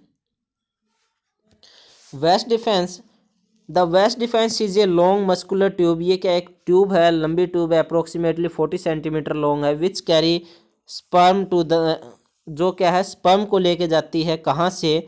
To the seminal vesicle from the epidermis, यानी एपिडर्मिस से सेमिनल वेसिकल तक ये स्पर्म को लेके जाती है और इसका कोई काम नहीं है। उसके बाद सेमिनल वेसिकल क्या है, it is a present in a pair, ये भी क्या एक पेयर में प्रेजेंट होती है। The seminal vesicle are sac like pouch, ये भी एक पाउच की तरह है। That attach to the vas deferens near the base of the bladder, ये ब्लडर के पास ही होती है। अगर डायग्राम में यहाँ देखें तो ये क्या है, सेमिनल वेसिकल है और ये ब्लडर के पास है और ये क्या है, इससे वेस्ट डिफेंस से जुड़ी हुई है। ये यूरिनरी ब्लडर है, ठीक है।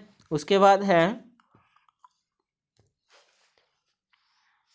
The seminal vesicle produce a sugar rich fluid, ये एक फ्रैक्टोस बनाता है, शुगर रिच फ्लूइड बनाता है, एक न्यूट्रिएंट का काम करता है। That provide sperm with a source of energy, जिससे क्या है स्पर्म को एनर्जी मिलेगी ताकि वो क्या है और आगे की मूवमेंट कर सके। Then sperm and help with the sperm motility, जिसके कारण वो क्या है मोटेलिटी मीन्स आगे मूव कर सके। एबिलिटी टू मूव, यानी कि उसमें एक एनर्जी आ जाती है किसमें, स्पर्म में, ठीक है। स्पर्म में एनर्जी के लिए as a source of energy fructose उसको मिलता है और वो कौन, सेमिनल वेसिकल उसको देता है, फ्रैक्टोस, जिसके कारण हम कह सकते हैं स्पर्म क्या है एक्टिव हो जाता है, स्पर्म को न्यूट्रिएंट मिलता है, यहाँ पे एनर्जी मिलती है।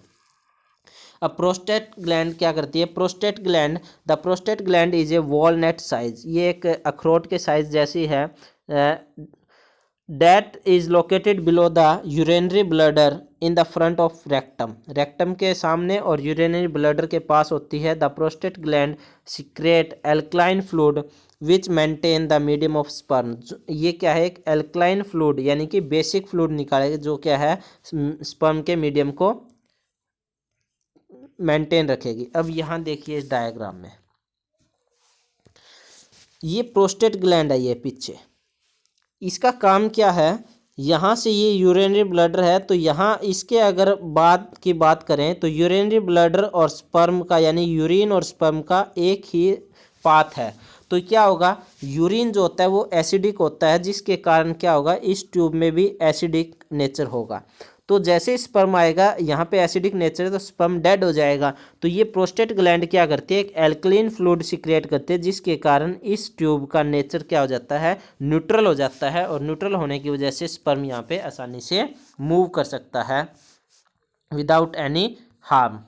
उसके बाद है प्रोस्टेट ग्लैंड का हो गया। फिर है Cowper gland. Cowper gland A P size structure located on the sides of urethra just below the prostate gland, ये प्रोस्टेट ग्लैंड के थोड़ा सा नीचे होती है। This gland produce a clean lubricant fluid, ये एक लुब्रिकेंट फ्लूइड सिक्रिएट करती है यानी कि एक चिकना पदार्थ सिक्रिएट करती है, जिसके कारण क्या है ये क्या करेगा, न्यूट्रलाइज एनी एसिडिटी, ये न्यूट्रलाइज तो हो भी करेगा, उसको एसिडिटिक नेचर को न्यूट्रलाइज कर देगा और जिससे present due to the residual drop of the urine in the urethra, और ये लुब्रिकेंट इसलिए यहाँ पे सिक्रेट करेगा ताकि इस स्पर्म की मोटेलिटी जो है वो और तेज़ हो जाए और वो स्पर्म जो है बहुत ही स्पीड से या हम कहें आसानी से क्या है मूव कर कर कहाँ तक, वेजाइना या हम कहें कि फीमेल रिप्रोडक्टिव पार्ट तक जा सके। After addition of the fluid, जब वो फ्लूइड ऐड हो जाता है, कौन सा, फ्रैक्टोस, तो ये क्या है, ये तीनों फ्लूइड ऐड होने के बाद एक तरह से ये स्पर्म जो है एक्टिव हो जाता है। स्पर्म क्या है इनएक्टिव फॉर्म में, तो ये स्पर्म कन्वर्ट हो जाता है सीमेंस में और इस सीमेन को हम एक्टिव स्पर्म कह सकते हैं। उसके बाद यूरेथ्रा, यूरेथ्रा क्या है, urethra is a tube about 20 centimetre long, it is a common pass of the sperm and urine, अभी मैंने आपको बताया डायग्राम में कॉमन पाथ है किसका, यूरिन और स्पर्म का।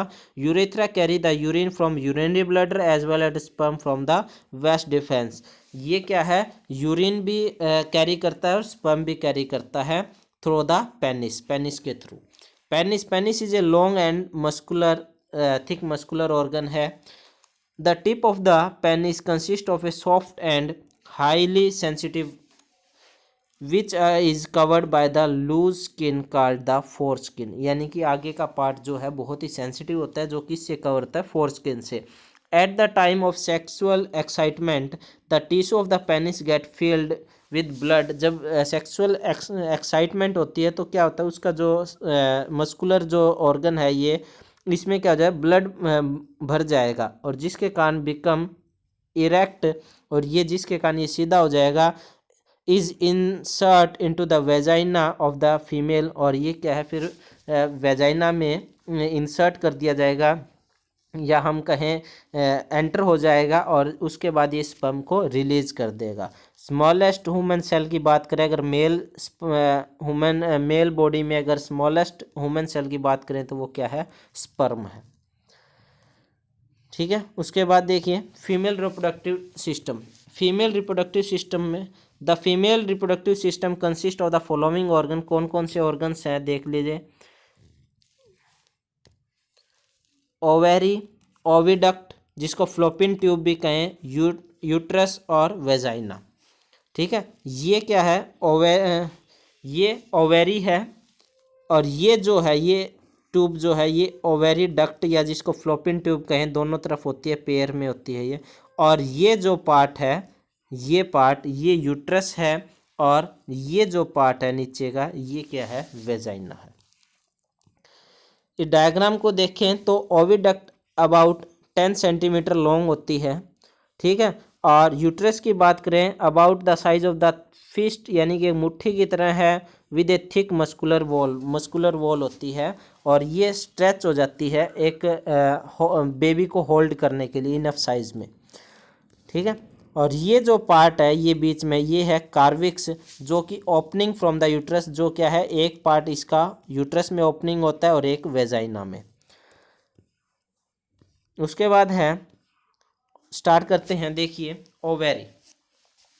Ovary are a ovule shape, ये एक ओव्यूल शेप में होते हैं, which are inside the abdominal cavity, जो एब्डोमिनल कैविटी के अंदर होती है, near the kidney.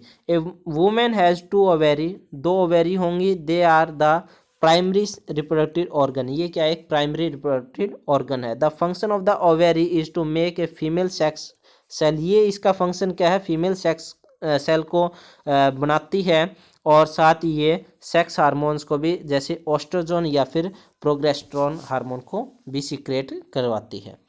Fallopian tube क्या है, these are a narrow tube are connected to the ovary, जो दोनों ओवेरी के साथ जुड़ा होगा, टू द यूट्रस, और यूट्रस के साथ भी जुड़ा होगा।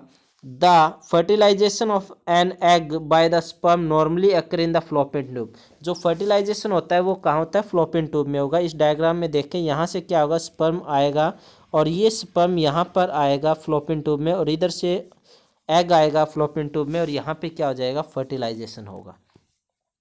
उसके बाद है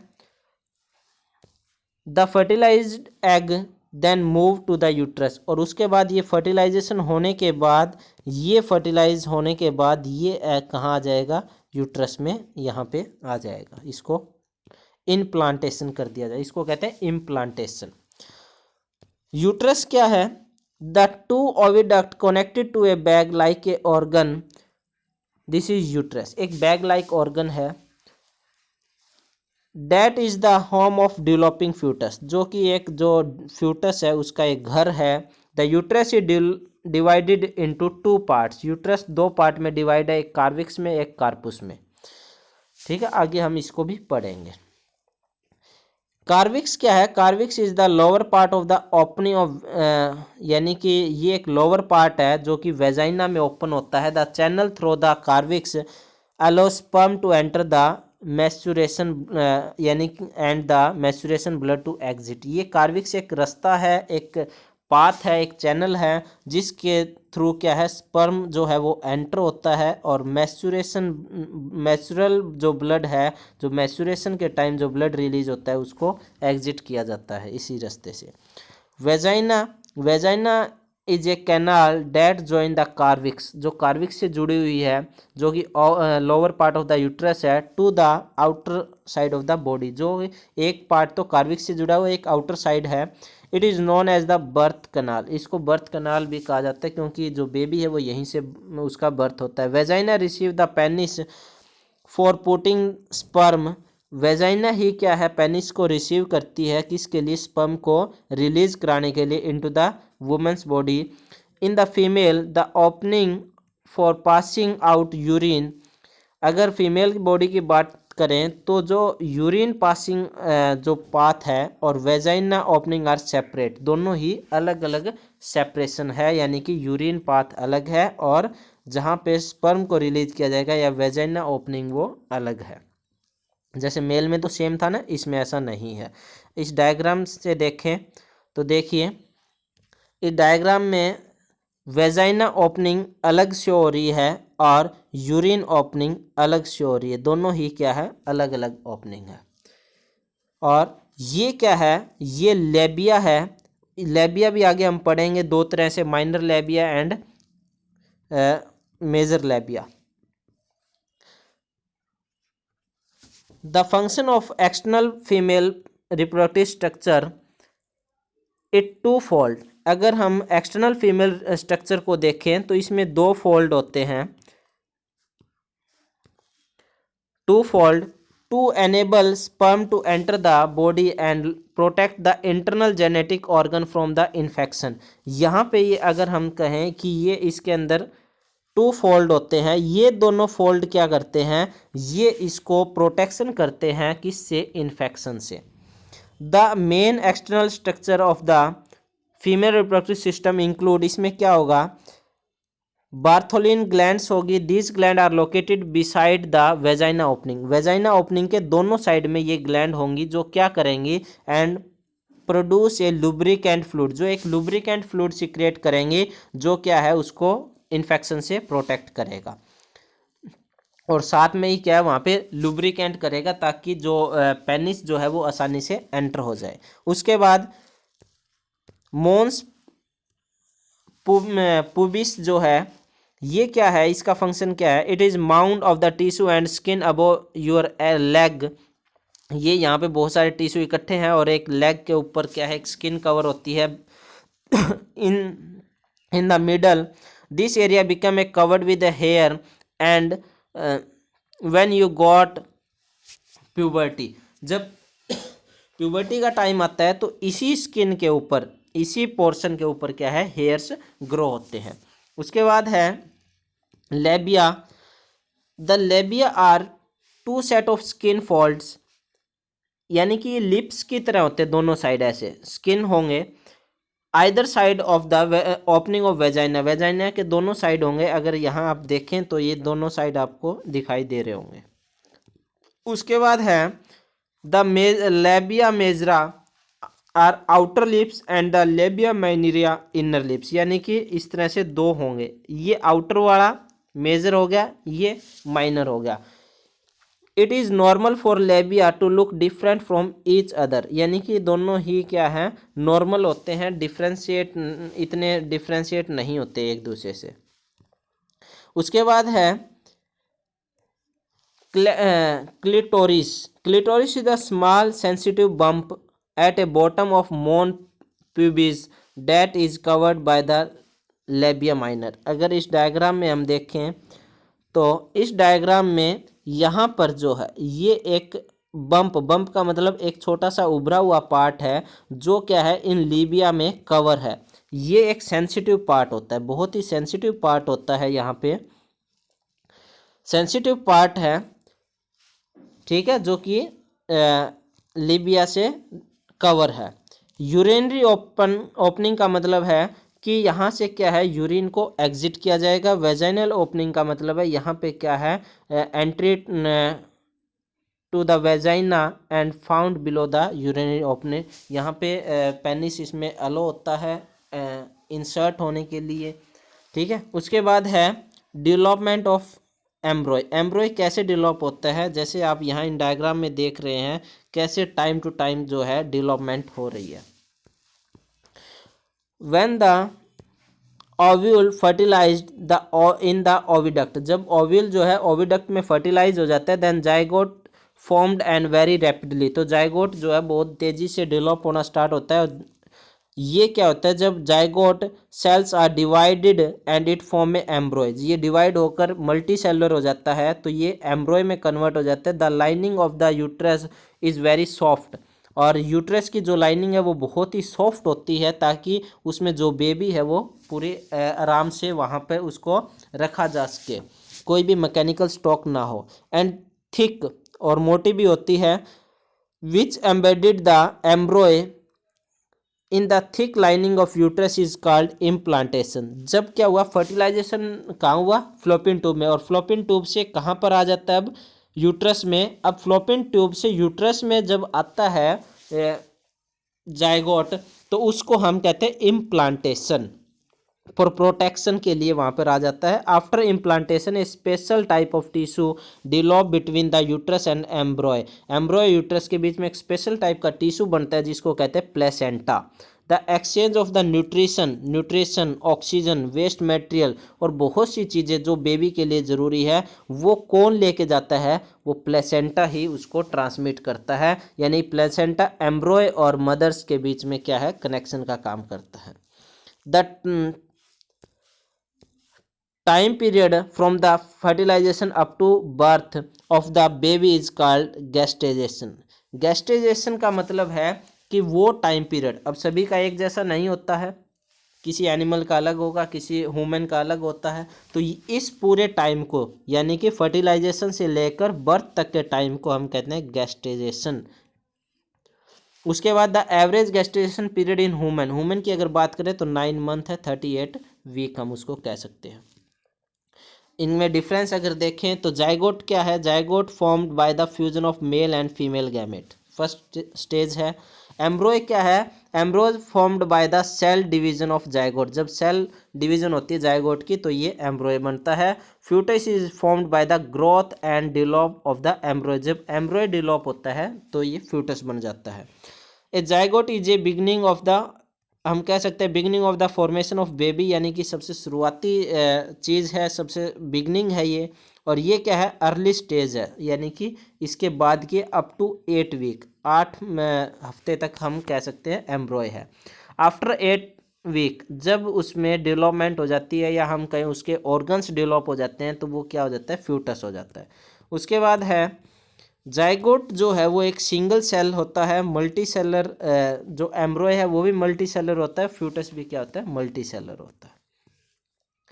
मैस्चुरेशन साइकिल क्या है, सेक्सुअल साइकिल इन फीमेल, यानी कि मैस्चुरेशन क्या है जिसको हम पीरियड्स कहें, ये क्या होता है कि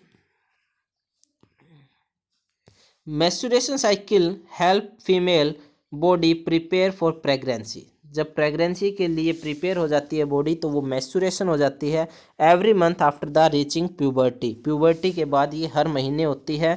it also make you have a period if you are not a pregnant, अगर फीमेल प्रेग्नेंट नहीं है तो क्या होगा, ये हर मंथ या हम कह सकते हैं टाइम टू एक पीरियड के बाद कंटिन्यू रहेगा, रिपीटेड रहेगा।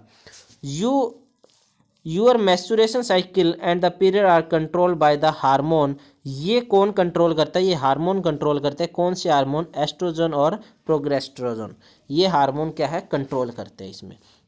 इसमें होता कैसे है, देखिए क्या है ये, during your menstruation cycle hormone make the egg, hormone क्या बनाएंगे, एग बनाएंगे in your ovary mature, when a egg is mature that means it is ready to fertilise, जब एग मैच्योर हो जाता है इट मीन्स अब एग क्या है, फर्टिलाइजेशन के लिए रेडी है, बाय स्पर्म सेल, स्पर्म के साथ फ्यूज होने के लिए तैयार है। These hormone also make a lining of the uterus, अब उसको पता है, हार्मोन्स को ये तो नहीं पता भी फर्टिलाइजेशन होगा या नहीं होगा, लेकिन उसको पता है ये फर्टिलाइजेशन के लिए तैयार है, फर्टिलाइजेशन होगा। तो ये क्या करता है, ये पहले ही क्या है, तैयारी करनी स्टार्ट कर देता है। इट मीन्स ये क्या है, यूट्रस को प्रिपेयर करना स्टार्ट कर देता है ताकि जब इम्प्लांटेशन हो तो फ्यूटस या हम कहें जाइगोट को आसानी से उसमें इम्प्लांटेशन किया जा सके और उसको किसी तरह से कोई नुकसान ना हो।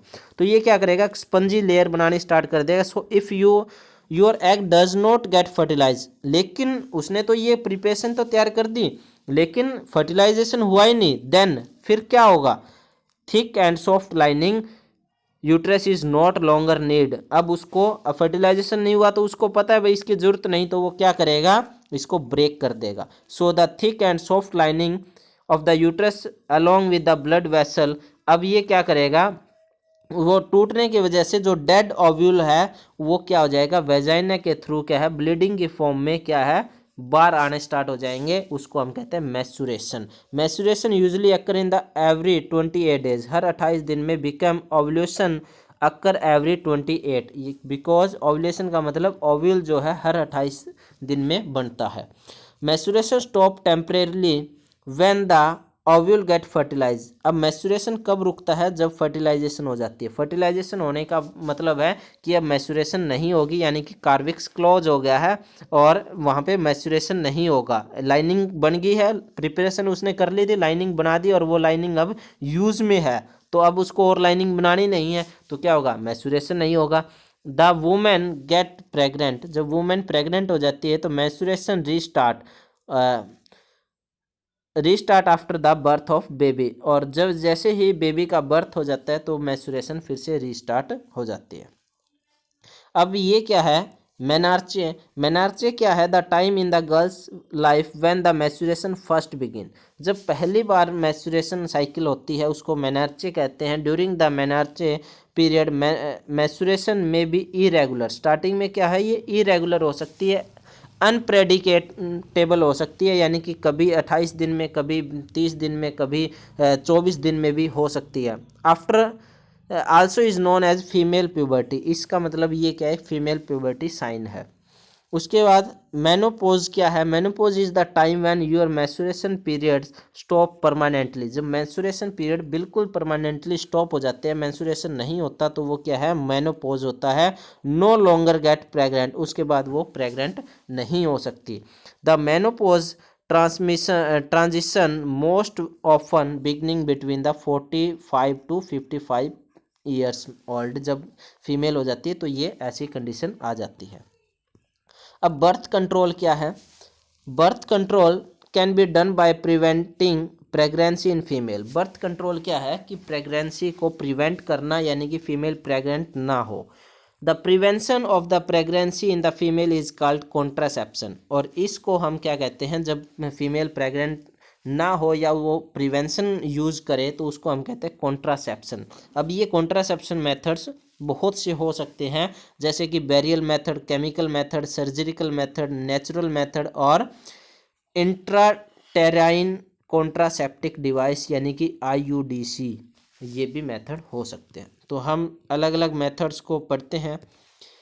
बैरियल मेथड क्या है, इन this method of preventing pregnancy the physical device such as condoms, diaphragm or cap are used to prevent the entry of sperm in the female body, इसमें क्या है, इसमें फिजिकली डिवाइस का यूज किया जाएगा, जैसे कि कॉन्डम्स, डायफ्राम्स, कैप्स, इनको यूज किया जाएगा ताकि स्पर्म फीमेल बॉडी में एंटर ना हो। Condoms they are thin strong rubber, ये एक थिन स्टोन रबड़ होता है by man to cover the erect penis, यानी कि जो स्ट्रेट पेनिस है, जो अब सेक्सुअल एक्साइटमेंट के कारण उसमें जो ब्लड फील हो गया है, अब वो इरेक्ट और हार्ड हो गया है, उस पर कवर किया जाता है।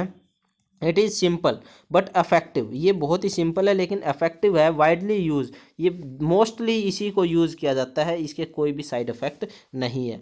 डाफ फ्राम और कैप का है, ये क्या है, एक फीमेल है, फीमेल कॉन्डम्स हम कह सकते हैं। ये क्या है, फीमेल्स यूज करती हैं, वेजाइना में इसको रखा जाएगा और टू कवर द कार्विक्स, दो कार्विक्स को कवर कर लेगा, और मस्ट बी केप्ट फिटेड, और ये उस वहाँ पे फिट हो जाता है for least 6 hour after, at least 6 hour after sexual intercourse, और उसको सेक्सुअल इंट्राकोर्स जब भी हुआ, यानी सेक्सुअल एक्टिविटी हुई, उसके अप्रोक्सीमेटली 6 घंटे तक वहाँ पे उसको रखना पड़ता है, इसलिए ये ज़्यादा यूज नहीं होता है।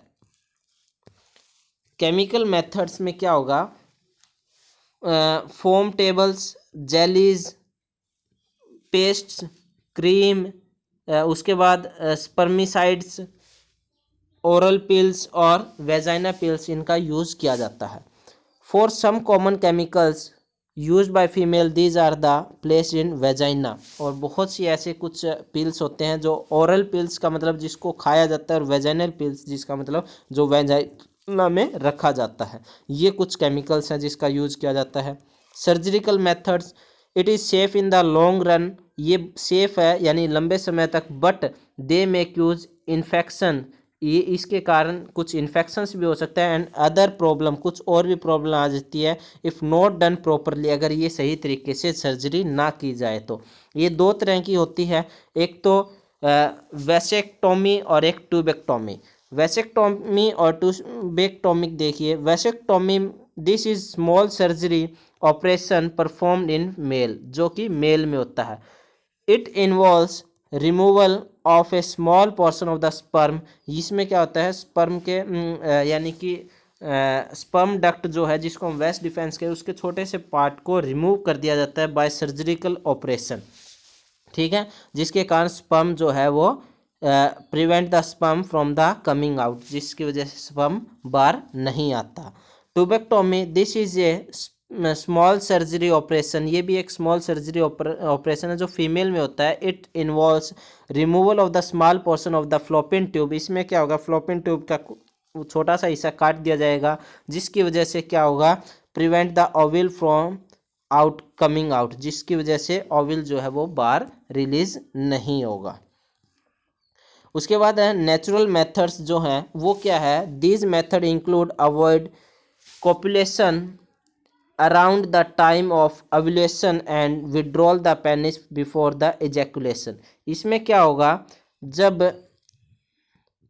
एजैकुलेशन का टाइम आएगा, एजैकुलेशन का टाइम मीन्स जब स्पर्म को रिलीज करने का टाइम आएगा तो क्या होगा, पेनिस को वेजाइना से रिमूव कर लिया जाएगा या उससे विड्रॉल कर लिया जाएगा, उससे बाहर निकाल लिया जाएगा।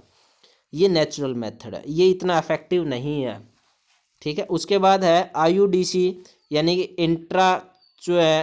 Intra uterine contraceptive device. These are contraceptive device made of copper, जो कि एक कॉपर की बनी हुई होती है, प्लास्टिक की भी होती है और स्टेनलेस स्टील की भी होती है। A copper T is insert in the vagina by the doctor, vagina में कॉपर टी को इंसर्ट कर दिया जाता है, जैसे कि कार्विक्स, ये कार्विक्स होता है, यहाँ पर क्या है, कॉपर टी का इंसर्ट कर दी जाएगी, ठीक है। These can be placed for a long period up to 5 year, ये 5 ईयर तक यहाँ पे इफेक्टिव है। The drawback with this device is bleeding and discomfort. इसका एक कुछ ड्रॉबैक है, कुछ कमी है, वो क्या है कि ब्लीडिंग हो सकती है और डिसकम्फर्ट हो सकती है, यानी कि सही से अगर नहीं लगी तो वो कंफर्टेबल नहीं होगी।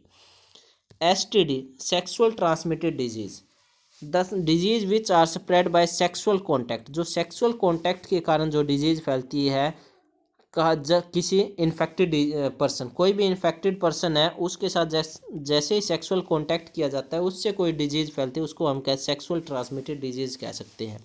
कॉमन सेक्सुअल ट्रांसमिटेड डिजीज़ कौन सी है, ये 3 हैं, गोनोरिया, साइफिलिस और एड्स। एड्स की full form acquired amino deficiency syndrome. ये कैसे फैलती हैं, अनप्रोटेक्टेड सेक्स से, यानी कि अगर ड्यूरिंग सेक्स जो है हम कोई भी इन्फेक्टेड पर्सन के साथ अगर कोई सेक्स कांटेक्ट कर रहा है, सेक्सुअल कांटेक्ट, और वो वहाँ पर किसी भी प्रकार का प्रोटेक्शन यूज़ नहीं कर रहा है, इट मीन्स वो सेक्सुअल ट्रांसमिटेड डिजीज़ हो सकती है उससे। यूज़ ऑफ कॉन्टेमिनेंट नीडल्स, यानी कि सिरिंज है, नीडल्स है, उसका अगर यूज़ कर लिया जाए, कोई भी किसी एक पर्सन ने यूज़ किया, इन्फेक्टेड पर्सन ने, उसी का यूज़ कर लिया जाए कोई भी हेल्थी पर्सन, तो उसको भी हो सकता है। Contaminate razor for shaving, blade वगैरह का यूज़ कर लिया जाए शेविंग के टाइम में। उसके बाद ट्रांसफ्यूज़न ऑफ इन्फेक्टेड ब्लड, अगर ब्लड ट्रांसफ्यूज़न किया गया है इन्फेक्टेड पर्सन से तो भी हो सकती है। इसकी अवेयरनेस के लिए ऑल इंडिया में, या हम कहें एक पूरे वर्ल्ड में वर्ल्ड एड दिवस सेलिब्रेट किया जाता है। उस टाइम पे क्या है, सभी को एड्स के बारे में अवेयर किया जाता है। वो कब होता है, 1 दिसंबर, एवरी ईयर 1 दिसंबर ये सेलिब्रेट किया जाता है, लोगों को अवेयर किया जाता है ताकि एड्स से बचाया जा सके। ओके, थैंक यू, ये लेसन आपका कंप्लीट।